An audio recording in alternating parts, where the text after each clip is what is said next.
Late post man, ihahabol ko pa rin. This is my workout last August 1, 2025.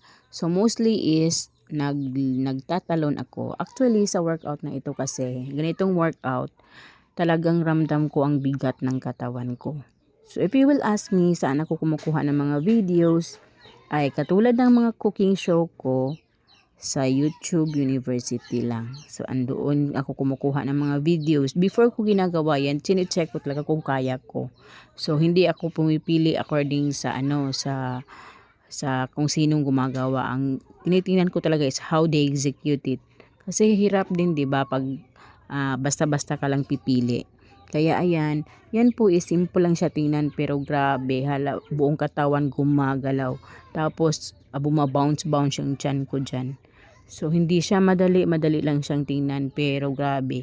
If you will do that, one set lang yan ha. Ginawa ko yan ng 3 sets. So, mahirap talaga. Akala ko nga at first, madali. Akala ko nga, nung tinitingnan ko pa, ay kayang-kaya ko kahit mag 5 sets pa ako. So, hindi po ganun kadali mag-workout. Siguro, pag sanay na yung katawan mo, siguro, ramdam mo na magaan ka, okay na. Pero sa akin kasi, sa case ko kasi ay ang bigat po talaga.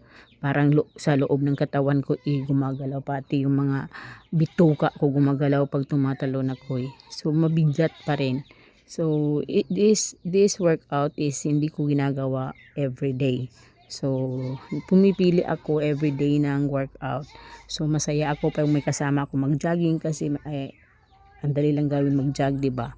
Pero pag nag-workout ka inside the house, aside sa mainit sa loob ng bahay, ay Diyos ko, ramdam mo talaga ang bigat mo. Tapos mas masaya kasi pag nagja-jog ka outside kasi marami kang nakikita, na-enjoy mo yung mata mo. Pag nasa loob ka ng bahay, nakikita mo lang yung video na tinitingnan mo, yung sinusundan mong video. Tapos sa kanila ang dali-dali, pero sa atin hirap naman. Kaya yung mga nagsa-start pa lang dyan, go lang tayo, laban.